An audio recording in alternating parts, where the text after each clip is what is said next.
ay Indonesians. At the same time, 5 duman ang mga Pilipino. Ano? So mga tugang, kaya siguro magayon na ipromote din ang Dominican Vocations digdi sa Pilipinas. Ano? Awan ko, share yaw na si Father? Okay, tama-tama na dyan. Gusto kong ipakilala ka agad kasi magandang pag-usapan natin ngayon na Semana Santa, no?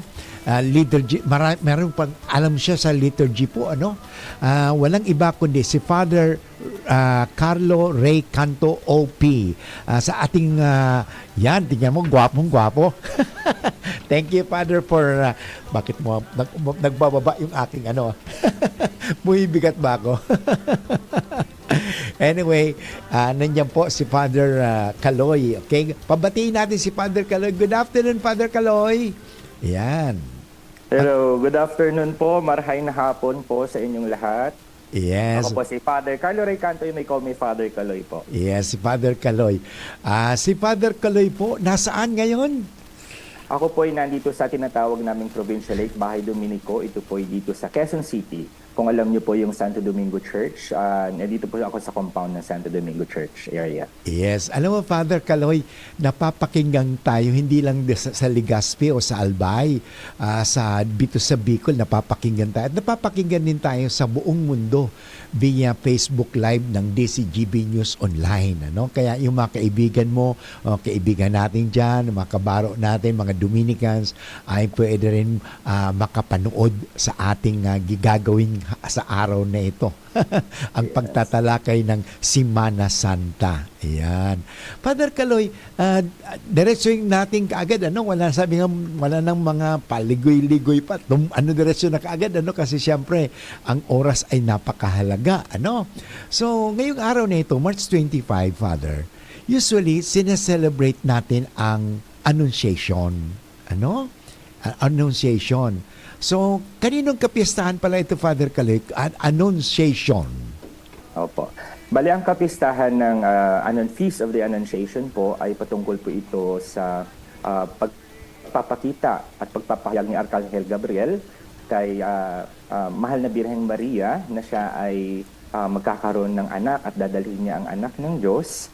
At ito nga po ay yung parang, kumbaga, pauna doon sa pagsa-celebrate natin actually nung Pasko or nung kapanganakan ng ating Panginoong Jesucristo. Kaya nga kung bibilangin, ito ay 9 months starting from today, March 25 until December 25, ay total of 9 months which would recall or commemorate yung 9 months of the Blessed Mary's bearing of the child Jesus in her womb. Iyon. Saka, Father, hindi ba, paano magkakatawang tao, paano magiging tao ang Diyos kung hindi ipapanganak ni Maria bilang tao si Maria, no? Hindi ba? Kaya may kaugnayan din ito, Father, Semana Santa sa pagkakatawang tao ng Diyos, ano? Kasi paano tayo maliligtas kung ang Diyos na magliligtas sa atin hindi maging tao? Tama, no? Exactly po. Kaya nga po sinasabi din na it's yung sa Annunciation, ito yung pag-recall natin doon sa sweetest na yes na naibigay ng isang tao sa isang Diyos. At ito yung pag-yes ni Maria na siya ay maging ina ng anak ng Diyos. At ito yung nagbigay daan para mapasa atin o makipamayan sa atin ang ating Panginoong Jesucristo na anak ng Diyos. Iyon, talagang napakaganda. Tama. Father, gusto ko lang paliwanag mo, Father, kasi itong Annunciation, talagang fixed talaga yan tuwing may March 25, ano? Yes. Pero sa taong ito, 2024, although hindi natin isa-celebrate ang Annunciation kundi sa April 8 pa yata, no? Kung hindi ako nagkakamali, ano? So, isa-celebrate pa rin, pero hindi sa ngayon, March 25. Bakit? Ano ba dahilan, Father? Ano mas mahalaga? Ipag-celebrate ang Holy Monday or Annunciation? Okay po. Bali sa simbahan po kasi, meron tayong tinatawag na liturgical celebrations. Yeah. At ito yung mga ginugunita natin, yung mga iba't ibang mga pagkakataon, lalong-lalo na yung mga gawain o paggunita sa mga ginawa ng ating Panginoon Jesucristo at gayon din ng ating mahal na ina at ng mga iba't ibang mga santo. Kaya nga may mga pista tayo ng mga santo and everything. But then sa simbahan mismo, sa liturgical celebrations natin, may tinatawag tayo na precedence. So ano Okay. yung bibigyan ng halaga na una sa celebrations ng liturhiya natin. O liturhiya, ibig sabihin ito yung mga pagdiriwang natin sa simbahan.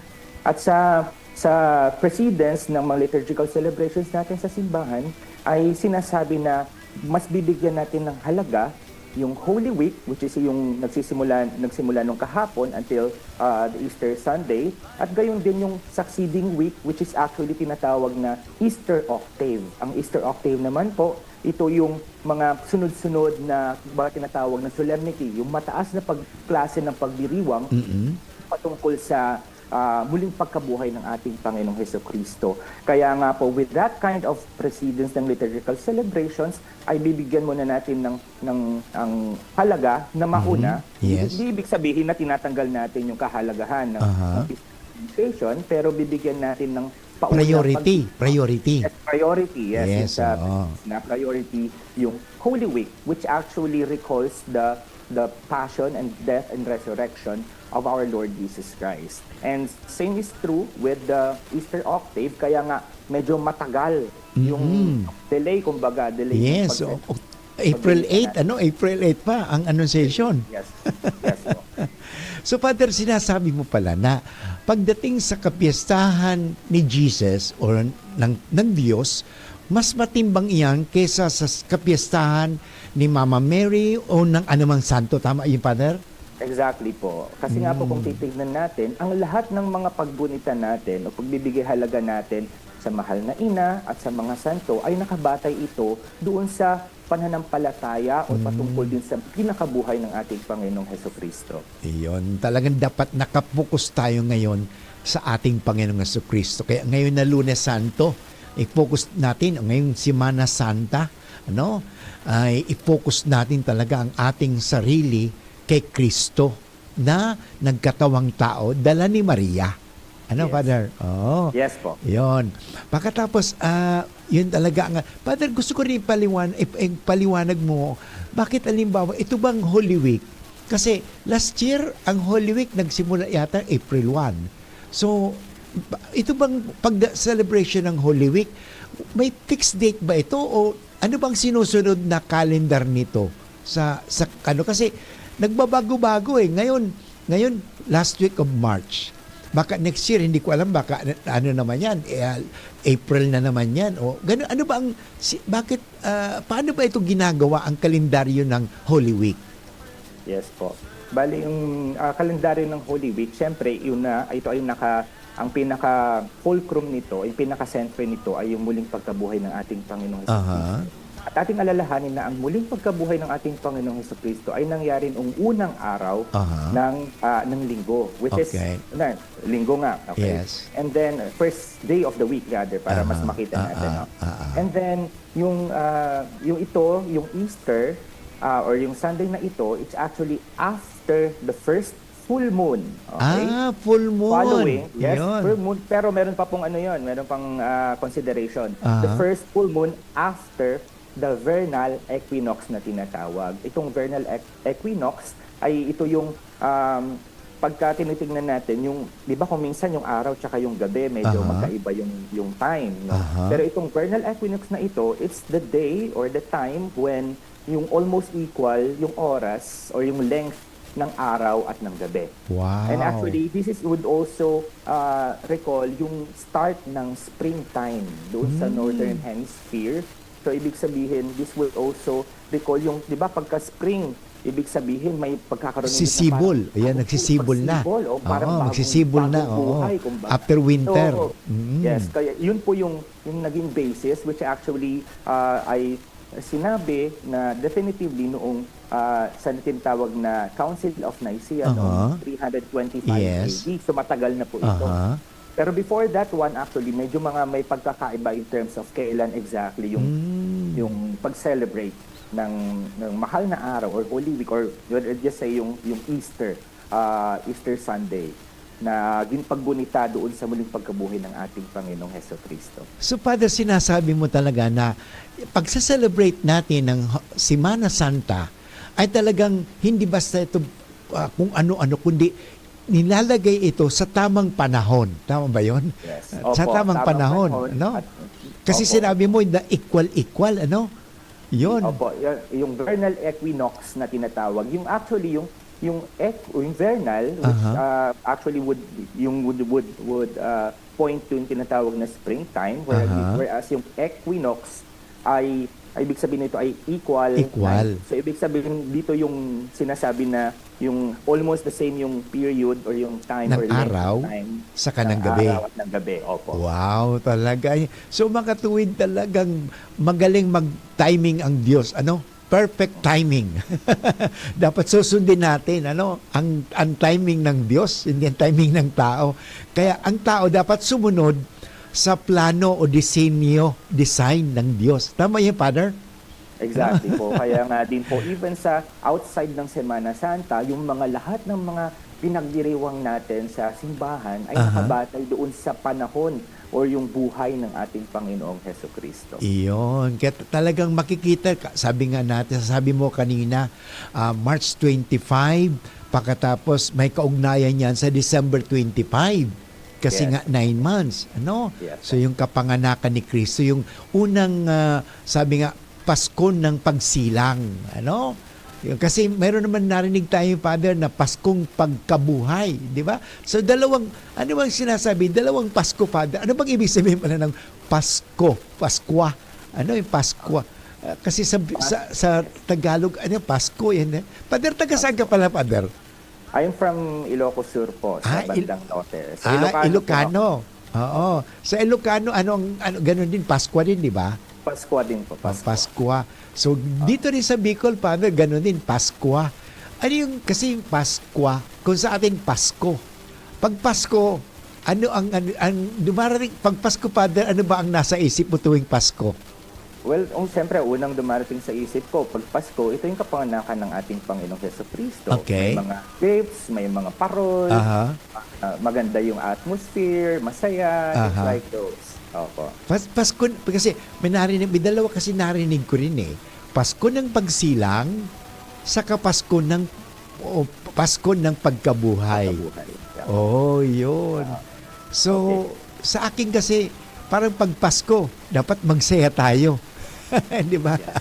Opo. So, Which is exactly, yun nga din po yung konteksto ng Pasko ng pagkabuhay. Yun. Yung pag-iiwang, yung pagsasaya. Bakit? Kasi, kumbaga, Jesus conquered death.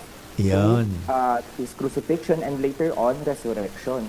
So, ibig sabihin, Jesus became victorious in terms of sacrificing himself and in saving us from our sins through His crucifixion, death, and resurrection. And yun nga po, yung Pasko ng pagkabuhay, siguro ito yung hindi rin alam ng karamihan. Yes. In terms sa degree or yung intensity ng pagdiriwang, Yes. mas mataas actually ang Pasko ng Pagkabuhay. Kesa sa pagsilang. Sa Pasko ng pagsilang. Tama. Hindi naman sa dinidiminish natin yung Yes. halaga, importansya ng Pasko ng pagsilang. Pero yun yung kumbaga, yun yung dahilan ng ating pananampalataya. Kung hindi na muling nabuhay ang ating Panginoong Hesukristo, walang katuturan ang pananampalataya natin. Yeah. Saka, Father, kung sabi mo nga, kung hindi nabuhay si Kristo, walang katuwiran, o walang sinasabi natin na basis, or foundation ng ating belief, So kasi makikita natin, maraming mga taong isinilang, pero isang tao lang dito sa mundong isinilang, pero nabuhay na magmuli, kundi si Kristo lamang. Exactly. Iyon. At yan ang pag-usapan na tuwing Semana Santa, Father, di ba? Kasi hindi naman talaga nakasento doon sa pagkamatay ni Kristo ang Semana Santa. Tama ba yan, Father? Tama. Nakasentro yan sa Paschal Mystery. Yes, exactly po. Siguro yun yung maganda na emphasize din natin sa mga tao. Kasi siguro ang unang ko pong papasok sa pag Semana Santa, ito yung pagkamatay, yung pagpapakasakit ni Kristo. Whereas ang pagpapakasakit at pagkamatay ng ating Panginoong Hesukristo ay hindi nagtatapos doon yung kwento ng ating pagkaligtas, kundi tumutuloy siya hanggang sa muling pagkabuhay.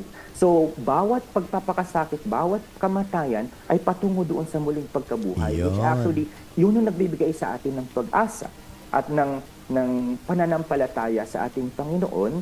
Kaya nga tayo nagpapakabuti. It's actually that yung ganun na dynamics, yung ganun na nangyari sa ating Panginoon Kristo, ang pag-asa natin, ang nabibigay ng pag-asa sa atin upang makamit din natin ang buhay na walang hanggan. Iyon. So yan ang pag-usapan natin mamaya, Father. Kasi dapat nakasentro ang Semana Santa doon sa resurrection, hindi lang sa crucifixion. Pero siyempre, bago ka magkaroon ng resurrection, dadaan ka muna ng crucifixion or suffering crucifixion. Okay, anyway, babalik tayo, Father, mamaya, diyan ka lang po, At regards kay Father Provincial, sa mga kasama mo dyan sa Provincial 8, okay? Gusto kong batiin po ang mga nakikinig sa atin sa DCGB News Online. Nandito po si, of course, di ko ba't bigla yung aking cellphone na okay. Okay. Si Lolo Mir, okay, si Lolo Mir Mafe, okay. So good afternoon po to all watching. And then all the way from Los Angeles, si Elgita Alim Briones, good afternoon watching. And at the same time, si Richard Paa at ang aking kaibigan na si Lulu Nava. And then si Richard, sabi ni Richard, marahay na hapon po, Padres, senior citizen from, of course, senior citizen, sir, si Richard Paa sa De La Costa Homes, Holy Cross Diocese of Novaliches. And of course, nakikinig din po ang aking pamangkin ko na pala ito. Matagal na po ito talaga sa Malacanang, mataas na ang katungkulan nito sa media. Bound na bawa ako pagdating sa media. Ang aking I am proud of my pamangkin, si Marco Paulo C. Bombase. Thank you very much, Marco. So nasa para sa Malacanang media pa siya. Matagal na siya, matagal ng panahon yan, hanggang ngayon nandiyan pa. Okay, babalik kami ni Father Caloy pagkatapos ng mga paalala. Ubo, premang nakabara, hirap sa paghinga. Dapat may dalang ginhawa. Kaya lagi kong bitbit, Plemex Forte Capsule. Ang Plemex Forte Capsule ay gawa sa halamang lagundi. Ginhawa sa ubo at hika. Magaan dalhin, madaling inumin. Plemex Forte Capsule. Basta lagundi, Plemex. Vitex Lagundo L is the generic name of Plemex Forte. If symptoms persist, consult your doctor. Tanggal ang plema, tigil ang ubo. Maluwag ang paghinga sa Plemex Forte. Basta lagundi, Plemex! Ang Plemex Forte Lagundi Capsule ay mabibili sa pangunahing butika o drugstore na malapit sa inyo. Adrian Salceda, Adrian Salceda.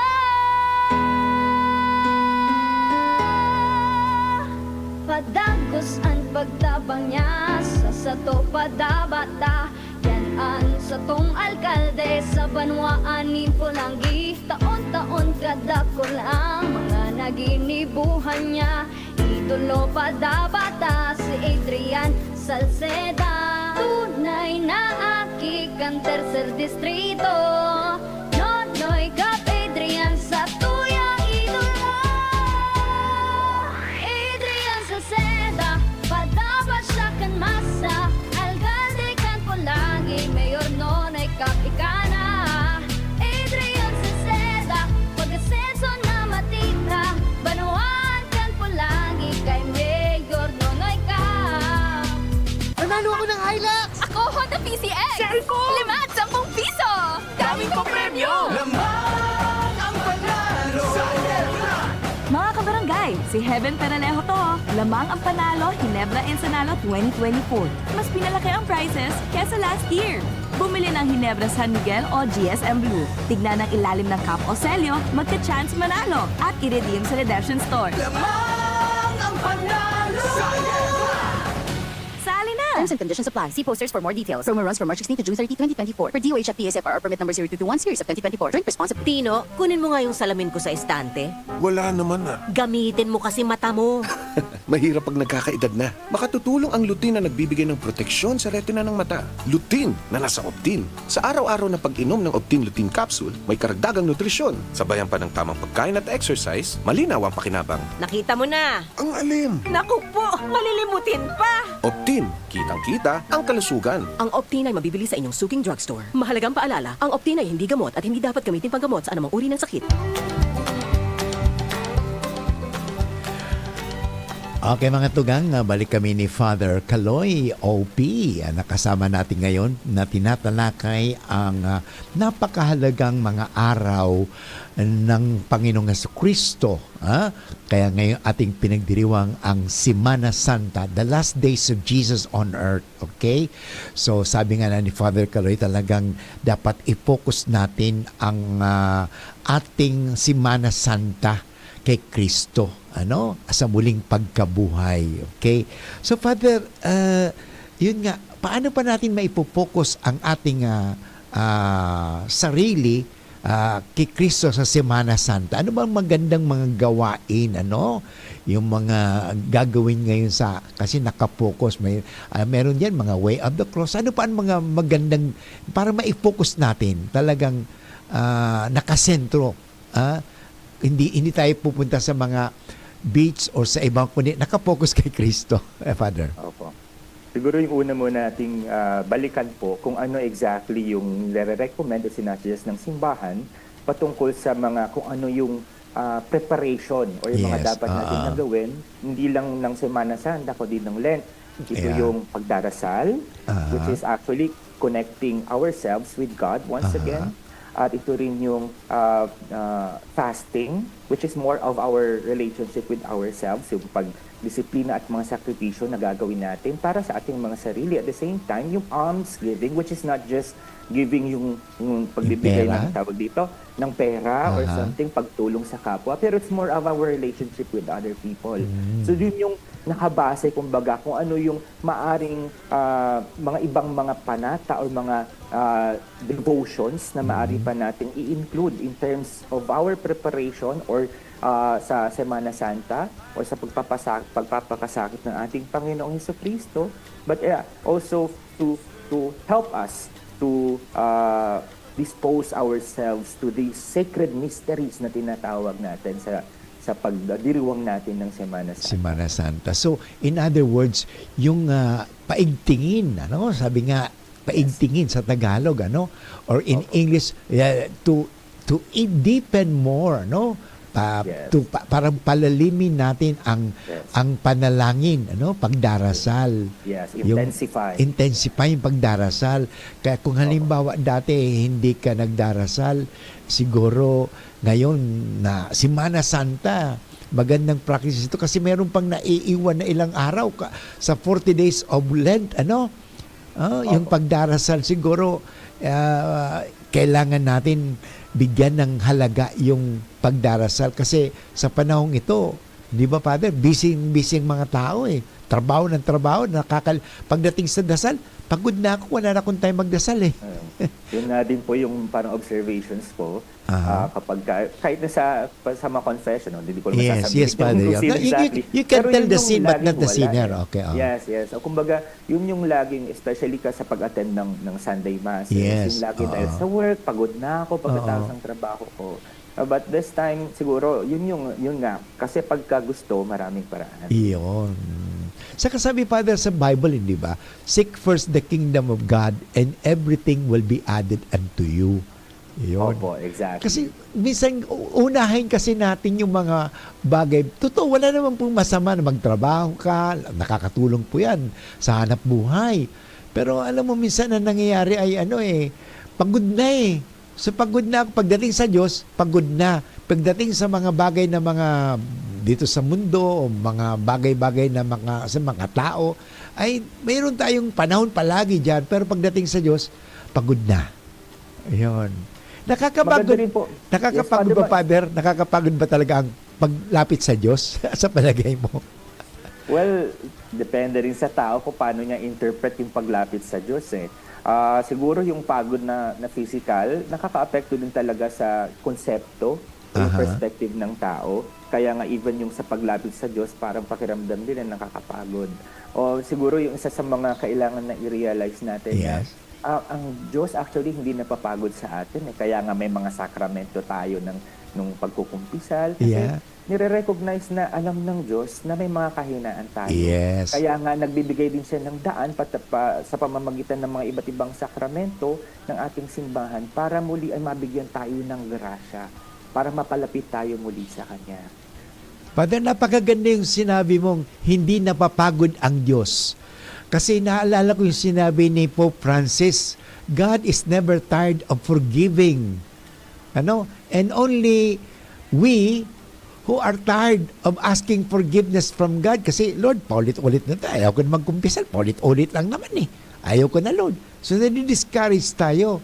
Pero God is never discouraged of forgiving us our sins. And at the same time, God is never tired of giving Himself to us.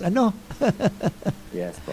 And I think dyan pumapasok din yung parang yung pagpapakasakit ng ating Panginoong Kristo, yung pagre-reflect natin doon. Yes. Kasi kumbaga, ibinibigay talaga ng Diyos kung ano yung best niya para sa atin, para sa ikaliligtas natin, para sa ikabubuti natin. And I think, kung kaya niyang ibigay yung kanyang buhay Yes. sa atin, definitely, yun yung pinakamataas kasi ng uri ng pagpapakita ng pagmamahal. Yes, Diba? There's no greater love than to lay down one's life to one's friends. Yes. At yun yung pagpapatunay na hindi tayo kailanman iiwan ng Diyos. Only that, kailangan nating mag-approach sa Kanya. It's same as true doon sa kapag di ba, may ibinibigay sa atin. Kung hindi natin tatanggapin yung regalo or yung isang ibibigay sa atin, hindi mapapa sa atin. Yes, hindi matatanggap. It's upon us, openness doon sa grasya ng Diyos sa atin. So, talagang kinakailangan, maglaan tayo ng panahon. Kahit na nga minsan pagod ka, pwede mo sabihin man siguro, Father, Lord, pagod na ako, pero bibigyan para kita ng panahon. Siguro ganun, di ba?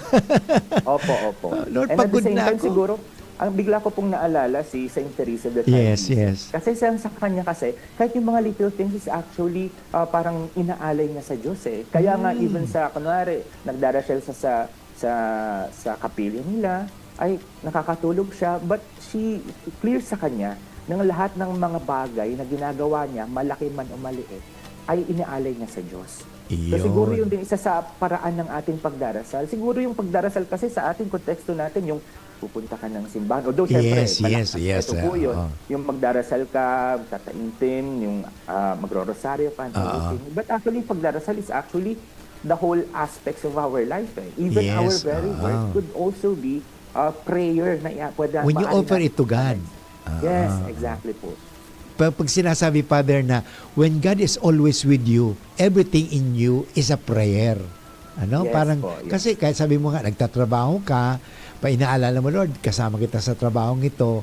Kahit anong ginagawa mo, kasama-sama mo ang Panginoon, kasi it's a constant dialogue with Him and a conversation with Him. Ay prayer na pa. After all, di ba, ang prayer naman is a dialogue with God. Bako Yes, niyo. Yun. So, yun mga kaibigan. Anyway, babalik tayo ni Father, mamaya, pagkatapos ng pag mga advertisement, papaalala muna tayo. Mga kaibigan, ang oras po tabi ngayon ay 31 minutes after. An oras hatod sa Indokang Plemex. Pag may ubo o hika, Plemex agad. Basta lagundi, Plemex. Alaksan FR. Sa maliit o malaking aray, Alaksan FR agad. RightMed. Pag may check, that's the right one. The right one is RightMed. Ferrex Vitamin B1, B6, B12. Ferrexited. Ginebra San Miguel. Lamang ang may tapang sa One Ginebra Nation. Liver Aid Silimarine Capsule. Liver Aid. It's liver or lover. Boys. Red Horse Beer. Lakas ng tama, pero di wasak. Ang simpleng pampakilig, nor sinigang. No alcohol ang kali, kaya bubbly sarap for everybody. Attention! Attention! Mga paraantabay, may marhay na bareta. Ang DZGB nasa cellphone na! Yes po! Madadangog na ang DZGB sa saindong mga cellphone. Sa katuyuhan na mas lalo kamong mapagsilbihan, asin dagdag na konbinyensya sa saindo gabos, ang DZGB. Pwede nang ma-access sa paagi kan sa indong cellphone. I-download lang sa saindong mga Android phone ang DZGB app sa paagi kang Google Play Store, asin Apple App Store, asin nanapo ng DZGB Live. I-install sa saindong gadget, asin malinig nindong madadangog ang DZGB. Libre po ini. DZGB. Number 1 na, may Facebook Live pa. Ngunyan, may DZGB Live app na. O, ano pang pigahalat nindong mga paraan tabay? Download na! Okay mga tugang, balik po kami girare ni Father Caloy. Kanto OP, ang aking kapatid na Dominikano nandyan sa Manila, sa Santo Domingo Church, at pinag-usapan nating mga kaibigan, lalo na itong Semana Santa, nakapokus tayo sa ating Panginoon. Sabi niya kanina na dapat maglaan tayo ng panahon magdasal.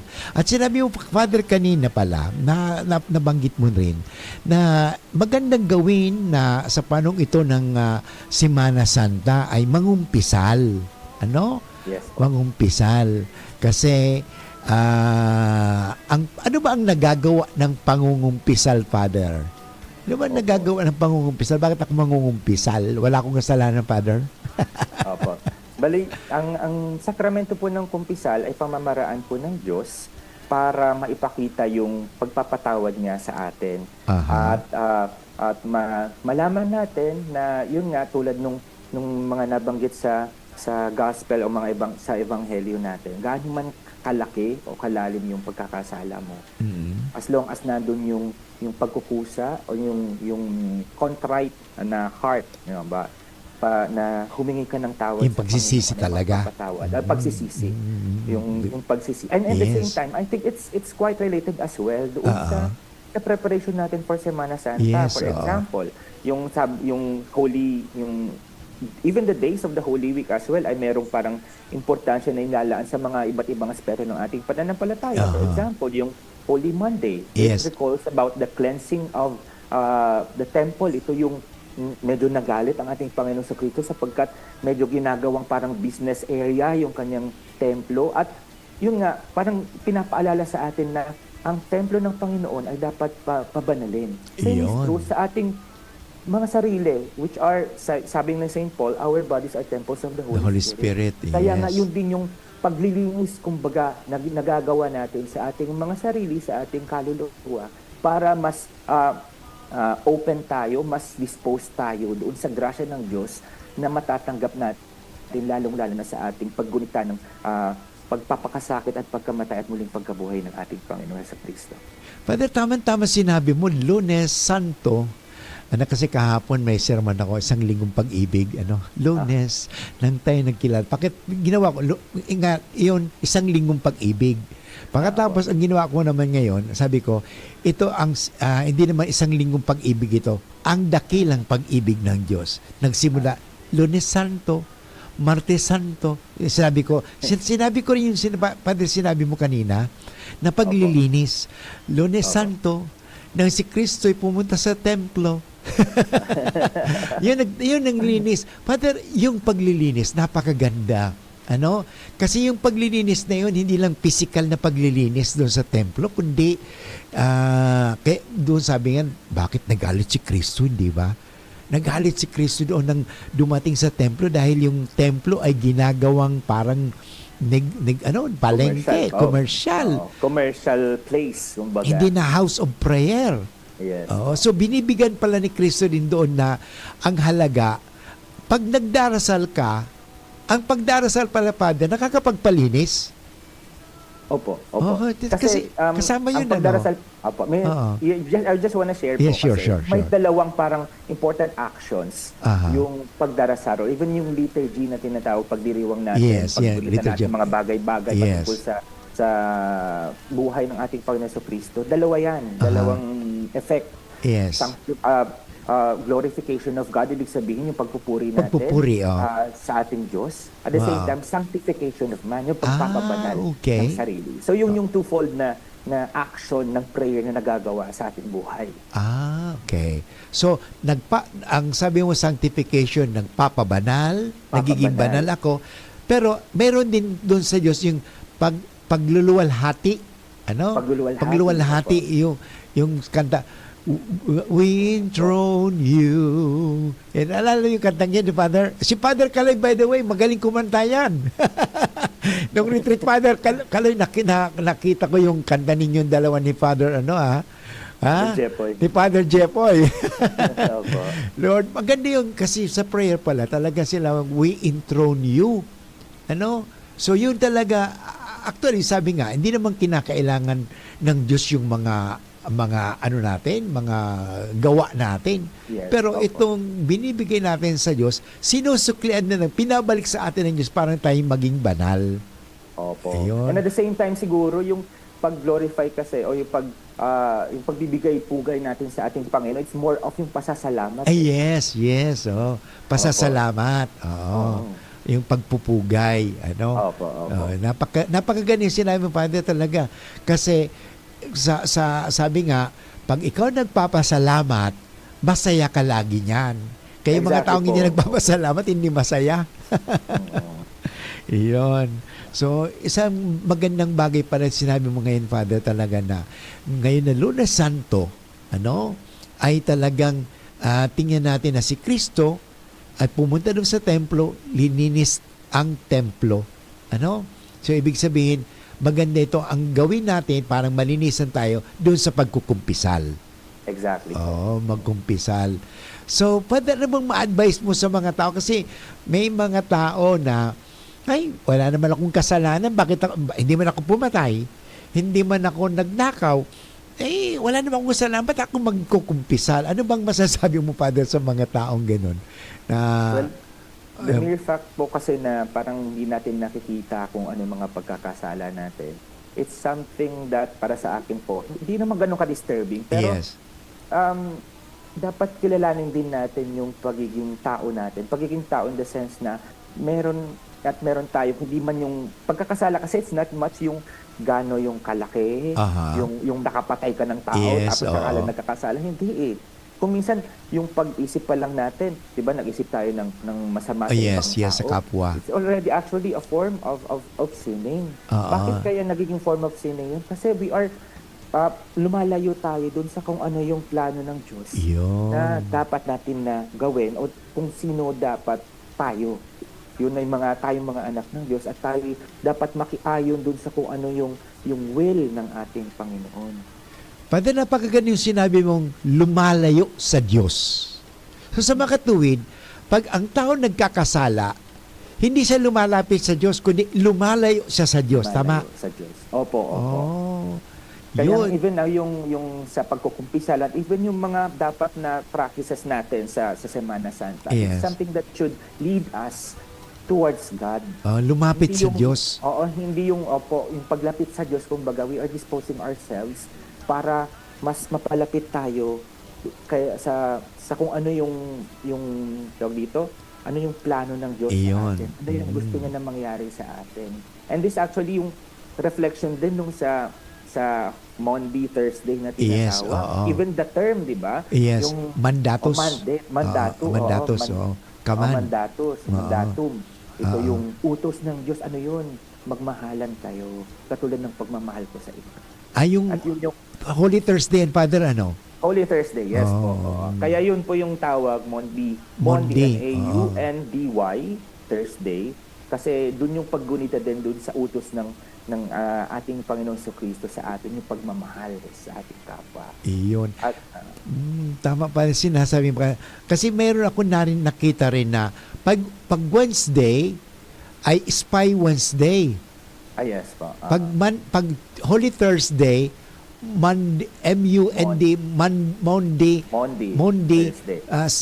Thursday, yung ibig sabihin, yung command, yung love, yung utos ni Kristo na ito ang pagmamahal, nang hinugasan niya yung mga paa ng mga apostoles.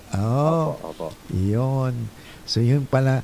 Ano pa ang magiging magandang paraan parang tayo'y lumapit sa Diyos? Kasi sabi mo kanina, ang pagkukumpisal. Yung kanina, una, pagdarasal. Yes po. Tapos pagkukumpisal. Ano po, Father, ang magandang gawin parang maging itong Semana Santa ngayon ay maging makahulugan at kapakipakinabang sa atin. Ano pa ang mga magandang gawin? Well, maganda rin po na siguro balikan natin yung mga tinatawag natin na mga Lenten practices. Lenten practices. Oo. Kasi ito'y, kumbaga, binibigyan din tayo ng pagkakataon upang magnilay sa kabutihan ng Diyos. At the same time, pagnilayan din natin kung paano tayo namumuhay ayon doon sa gusto ng Diyos para sa atin. For example, yung Stations of the Cross. Yes, Station of the Yan, Cross, oo. Via Crucis. Via Crucis. Aha. O kaya pwede rin yung, di ko lang po sure kung sa Bicol area ay meron din yung Pasyon. Ay meron, yung meron ako, papasa. meron ako Father narinig diyan sa somewhere. May narinig na ako nagpapasyon na. Opo. And mga iba't ibang mga devotions or mga panata na ginagawa. Pero we have to be careful as well dun sa kung ano exactly yung mga panata na Okay. na ginagawa. Kasi may nagpapapako sa krus. Opo, Oo, sa Pampanga. Naghahampas ng Naghampas ng Brazil. Yes, Brazil. Yes.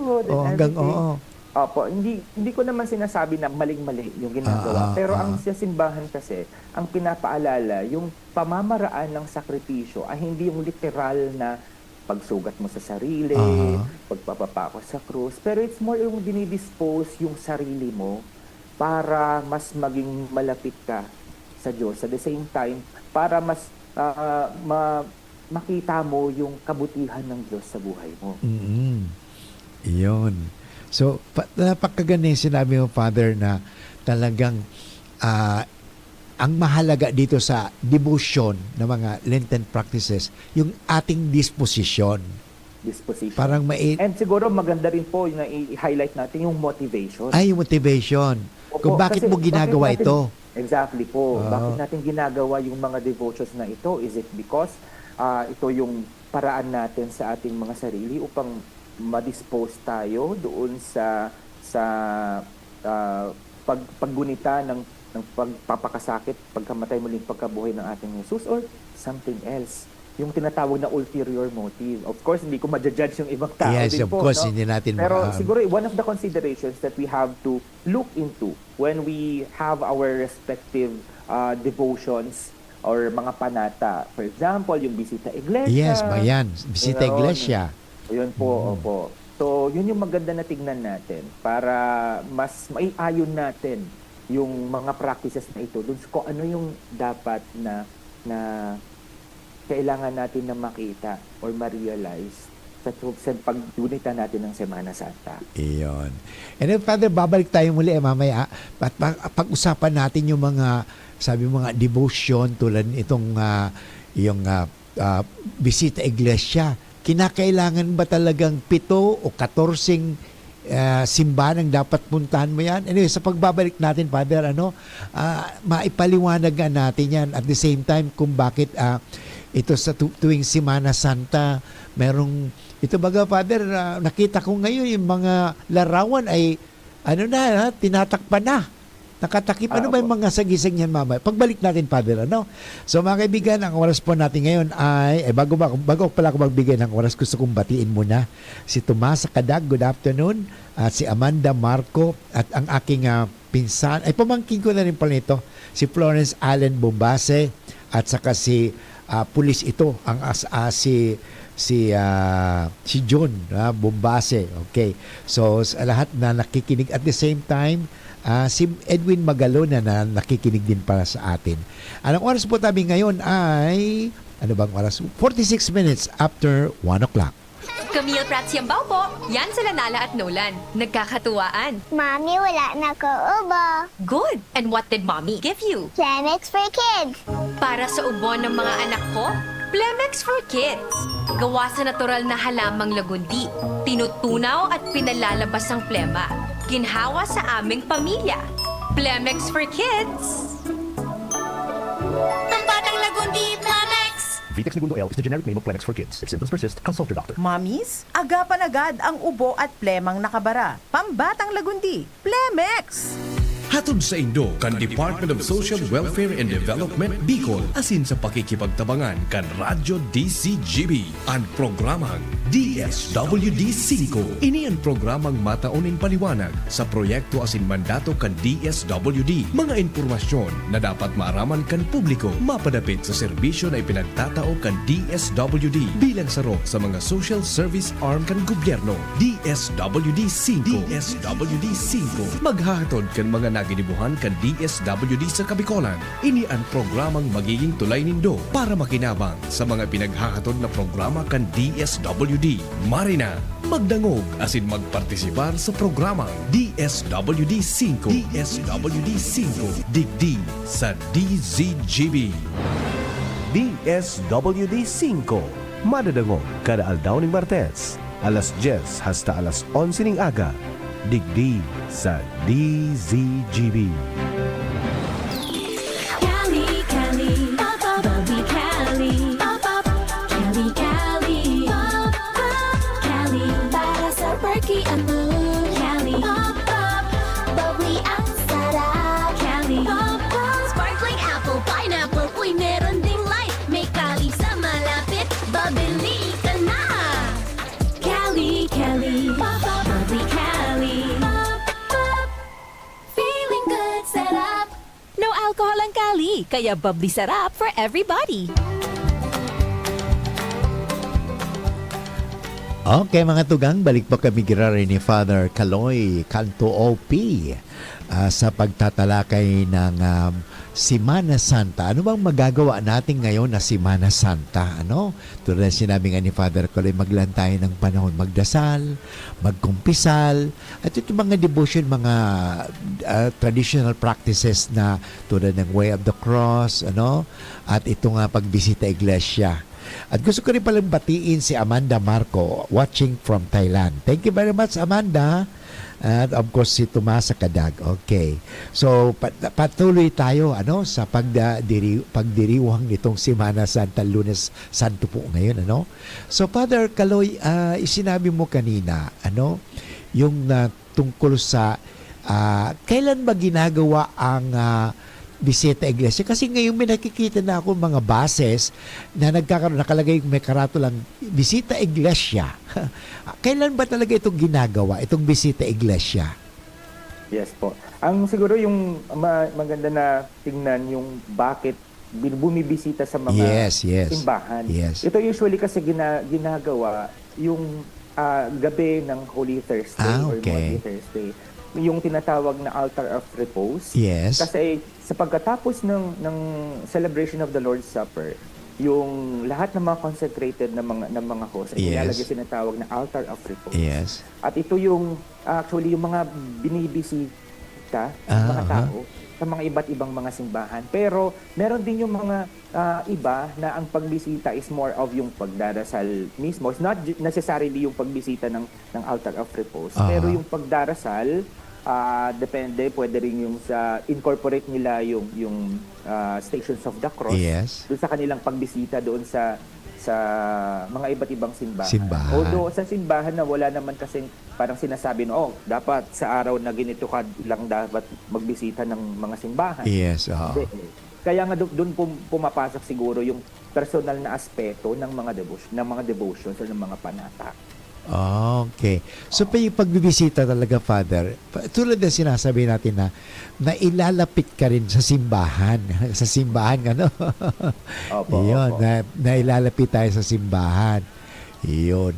So at the same time, Father, ano ba ito nga, tuwing pagdating Holy Week, Semana Santa, kanina, ay kahapon pala nagpunta ko sa isang simbahan, yung imahen, mga tinakpan, ano bang simbolo ba't tinatakpan ng mga mga imahen?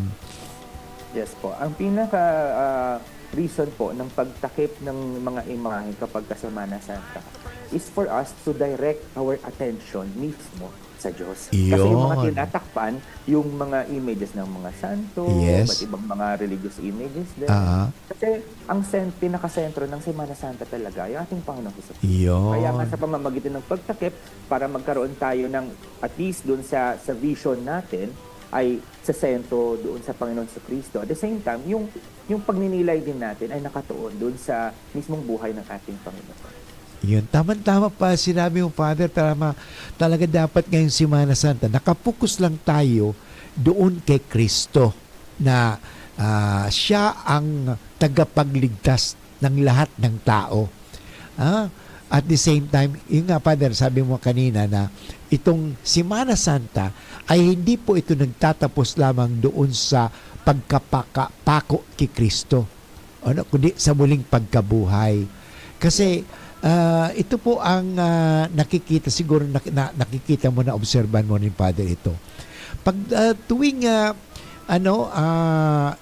Biyernes Santo, halos maraming mga tao nagsisimba.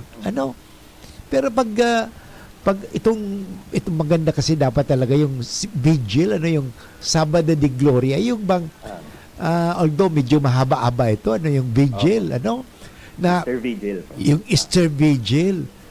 Kasi doon talaga nakapokus. Ano po ang kahalagahan nitong yung bihilya ng muling pagkabuhay, yung Easter Vigil na ito? Ito ba'y talagang bigyan ng malaking importansya ito ng mga Katoliko, ng mga nagsisimba? Ano sa ipalagay mo, Father? Kasi ito nakikita ko na pag Biyernes Santo, maraming tao. Pero pag muling pagkabuhay na, parang kaunti na lang.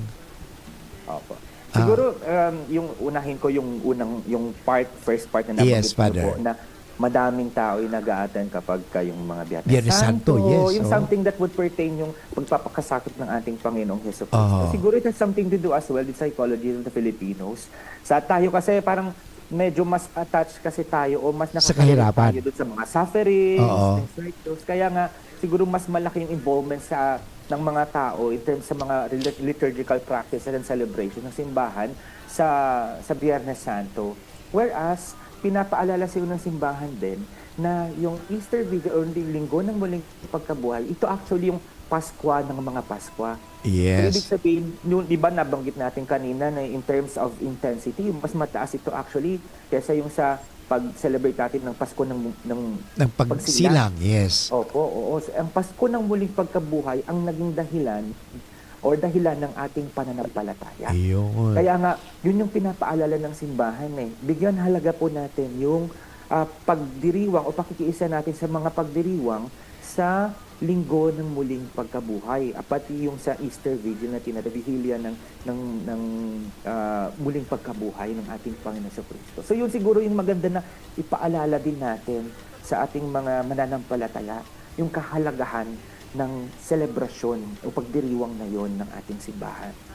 So, dapat, Father, talagang i-focus natin ang Semana Santang ito, hindi lang doon sa pagkapako kay Kristo, pagkamatay ni Kristo, kundi doon sa muling pagkabuhay. Opo. Na dapat samahan natin si Kristo, hindi sa kanyang libingan lamang, kundi samahan natin si Kristo sa muling pagkabuhay. Yes. Kung tawagin niya Kasi yun po dito, yung dahilan- enkwentro. Yun yung dahilan po natin ng pananampalataya natin. Kaya tayo naniniwala kasi nabuhay na muli si Kristo. At nabanggit niyo po yung enkwentro nga, yun din yung isa sa mga tradisyon ng ating simbahan Yes. na nagpapakita ng pagsasalubong, Pagsasalubong. ng ating mahal na ina na noon ay malungkot, sorrowful Mary. Yes. Pero nung kanyang makasalubong ang kanyang anak na muling nabuhay at muling nandun yung saya. muli sa Iyon. kanya. Yun yung isa sa mga liturgical practices natin sa simbahan, yung enkwentro or yung salubong. Iyon. Anyway, Father, inabot na tayo ng oras pero gusto ko nga hingang kita ng konting imbitasyon. Parang lalo pang ang Semana Santang ito, may Lunes Santo pa lang ngayon na gawin natin talagang paano natin ito mabigyan ng talagang kahulugan ang Semana Santa. Opo. Basta siguro ang mahalaga na maalala po natin na ang Semana Santa ay patungkol sa pagpapakasakit, sa pagkapako sa krus ng ating Panginoon sa kanyang pagkamatay, pero ito'y patungo doon sa muling pagkabuhay. Parang hinahayaan tayo na makiisa sa kanyang paghihirap na ito, pero ipinapaalala din sa atin na makiisa din tayo dun sa muling pagkabuhay. Yun yung dahilan ng ating pag-asa kung bakit meron tayo ay nananiwala, nananampalataya sa ating Panginoon Kristo. Dahil sa victory na yun ng muling pagkabuhay ng ating Panginoon Kristo. Pero ang isa rin siguro sa mga isaalang-alang natin, lalo na sa mga iba't ibang mga devotions natin, yung mga panata natin, para saan ba talaga yung ginagawa natin na ito? Ito ba'y para sa disposition natin sa pagdiriwang ng Semana Santa o sa ibang mga pansariling mga motibo pa. Yung para mas makita natin, mas mapahalagahan pa natin at mapaiting natin kung ano yung dapat. Iyon.